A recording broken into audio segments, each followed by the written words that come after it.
Hi! The goal of the video is actually to talk to you about my September, but I don't have my list. We're gonna start off with my beverage of the day, which is Swedish blueberry. Also, like, my hair, I woke up like this, and then I pinned back these front pieces with my, clips. Gorgeous. It looks so good. And I have my Neve Ella tour shirt on. I can't believe she's not actually doing a show in Munich for her album tour. For the movies that I watched this month, I watched 3. None of them were especially interesting. They were all kind of mid. I watched Unlucky Sisters, which is a Spanish one, and we watched it in Spanish, so it was kind of, oh no, my little cake. I've been so into clay stuff recently. Look what I made. I still have to bake it, but it's so cute. It's so cute. And I made a bunch of clay pins that I actually painted on with gouache. And I put them, some of them at least, on my backpack. Now, let's continue with the movies. So Unlucky Sisters was kind of very flawless. You can check my Letterboxd reviews on all of the stuff I talk about. It's just, it wasn't that good, but it was kind of cute to see a sisterhood dynamic. Then I watched Pixels, which I've watched this movie before. I was very underwhelmed. It's cool. It very much had that pre-FNAF movie. We watched a movie very recently called Hubie Halloween, and it was, I think, the script was written by Adam Sandler, and he played the main role in it, and I just thought that was very weird. If you were a screenwriter, would you cast yourself as your main role? It had such a big monetary budget. There were I think 10 really popular actors in the movie, and it was so obvious too. I don't know what order I did this in last time, so we're just gonna go with it. I read a lot of books this month, and a lot is 6 for me, I guess. I'm extremely behind on my reading goal, and I'm not sure if I'm ever gonna catch up, because even though I read 6 books this month, I'm still 20 books behind. I'm at 55, and that's super bad considering I was almost at 50 in the beginning of June when I posted my half-year book tag or something like that. It's not that great, but I mean, I'm trying not to pressure myself into reading a lot, because then I won't find joy in it. So the books were Rival Darling by, I forget these names, I have to go on Goodreads. Wait a sec. All of these other platforms that I mention are in my link tree, like Letterboxd and Goodreads, and I'm later going to mention Substack articles. Okay, first book, Rival Darling by Alexandra Moody. I actually really, really like this one. I gave it 3.75 stars. My review said it was very cute and fast-paced. I really liked it for a contemporary, and I checked out if the second book in the series or interconnected standalones was out, but it wasn't. I read all of these books that I'm going to mention on Kindle Unlimited. I'm just trying to test the waters. But I really like this one. It's young adult. I tend to enjoy young adult romances way more than new adult.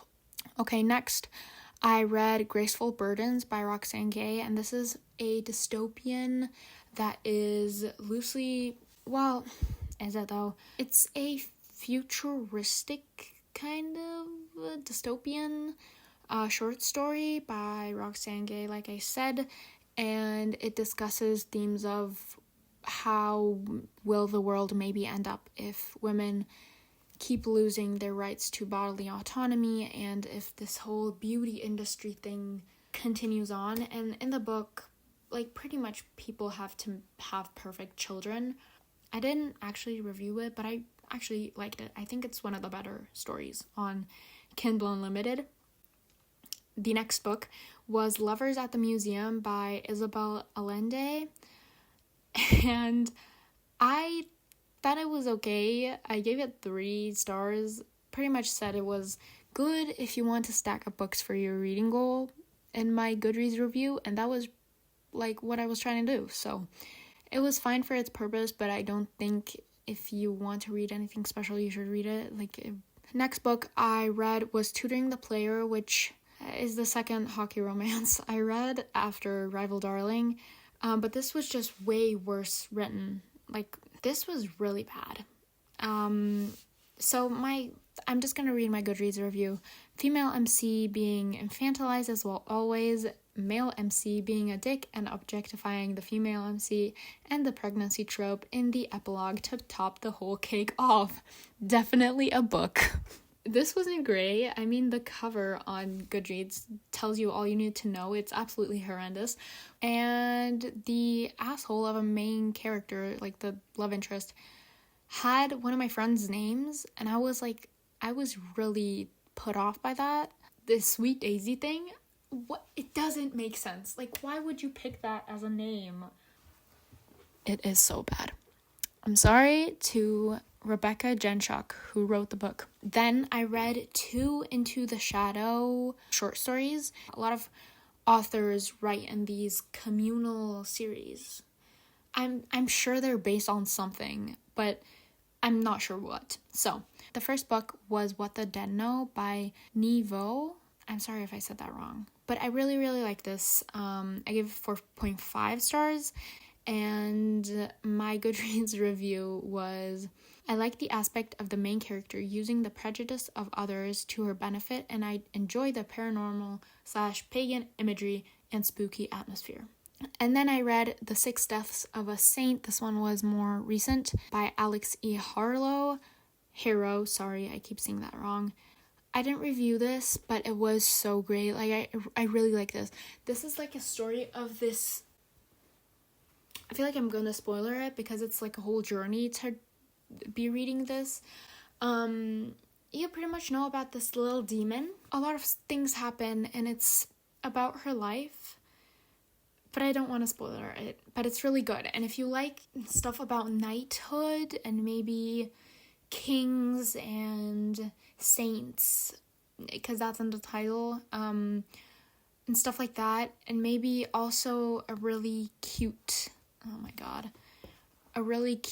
but not too off-putting romance and a short story, then give this a shot. I really liked it. So now, we're going to talk about shows. I started a bunch of shows. I didn't finish any. I'm sorry, guys. I know I said in my last wrap-up that I was going to finish JoJo's the first season. In fact, I didn't. But the shows I started were The Rookie, which I am only missing season 6, which has a shorter amount of episodes, so I might get through that really quickly. And then I started Tuca and Birdie. I can actually check where I am. Okay, I'm not even done with episode 2. I'm at the end credit part. But yeah, I didn't watch a lot. Oh my okay, this just scared the living shit out of me. I really love BoJack Horseman, so I thought I'd give this a shot because it's made by the same people, but it's not really in the box I would put BoJack Horseman in, because BoJack is more like a reflective show, and this is more like a Tuca and Birdie is really bubbly, and you can see that with the animation style. The art style hasn't changed, but the animation style has, so it's more bubbly and it's more of magical realism ish. Things appear out of thin air, and you don't have that aspect in BoJack. BoJack is really realistic, except for people being animals. It's really realistic. I think that's why I didn't get really far with Tuca and Birdie. And then I started NBC's Hannibal. I've been wanting to watch this for so long, and I finally did. And I'm on season 2, I think, in the middle. I've been really enjoying this. It's really interesting to see as someone who is really interested in psychology. But yeah, until now it's really good. I have a big problem with the fact that the show is so dark that I literally have to turn my brightness all the way up. But then the intro comes on, and then I'm temporarily blinded. Who designed that intro? Who thought that be a good idea. Then for poems that I read this month, I read poems a lot, not as collections, but as poems themselves, because I read in an article that some type of poem is mentioned, or see it on TikTok or whatever, and then I'll read it online. If I'll get to finishing poetry collections, then that will go into books. And I won't mention all the poems in the poems category. The poems category is for singular poems. The Journey by Mary Oliver, Wild Geese by Mary Oliver was very good. I remember The Journey being very good as well, but I can't remember what it was about. Obviously a journey, but you know. And then Wild Geese is a lot about staying true to yourself, I would say. And I really liked it. Like, it's one of the poems I've recited to my dad, and I don't recite a lot of poems to my dad. And then I also read the entirety of When the Pawn by Fiona Apple. She has a whole poem as her album title, and she's performed it as spoken word before. It's such a creative way to put a whole poem as your album title, but it's a good poem, and she wrote it. Like, I like it. I really like it. Next is Substack articles. I read 4, which is more than last month. It's not a lot though. I am barely making time for Substack, and you can see that because I've not posted a poem on there for a really long time, and I don't want to be that person that abandons their hobbies for so long at a time. If I don't want to be that person, I also have to give time to other things I like doing. I know I've been really negligent for my writing. Like, I've been really not writing a lot recently, but I've been doing more creative things. Like, I've been really into guitar, and I've been reading a little bit more of like physical books, and like I said, I've been making crafts, and I crocheted last week. Like, I haven't done that in forever. I'm just trying to find my own way with my hobbies. It's really hard because I do a lot of stuff. Honestly, YouTube has been going really good. Like, I've been posting not once a week like I wanted to, but I've been filming and editing really quickly. And I think that's a step up from what I had before. Yeah, okay, let's get into the Substack articles because I'm yapping again. Oh, I only read one postcard by Elle. Last month I read 2. And it was postcard 25 called Seriously, What Are You Even Doing Here? I can't remember what it was about. Just informing you guys that I read it. Okay. It was about how a lot of people plagiarize her work and how she's learned to kind of cope with that and fight that. On the publication Faith Score, I read Are You Normal or Are You the Eldest Daughter? Not gonna lie, that spoke to me.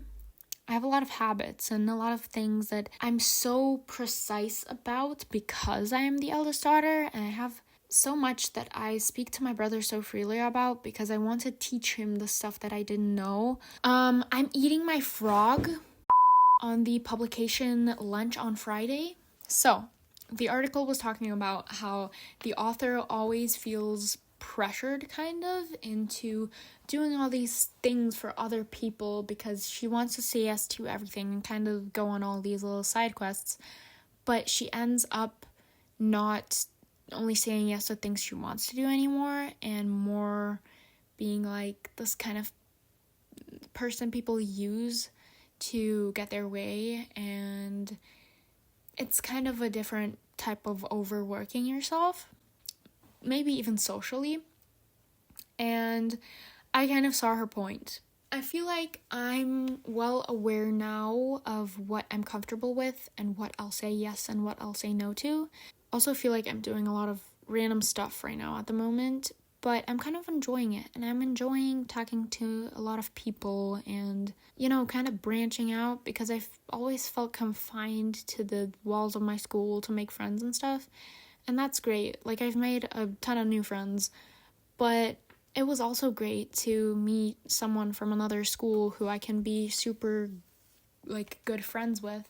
Last but not least is music and the 2 bands I recently discovered.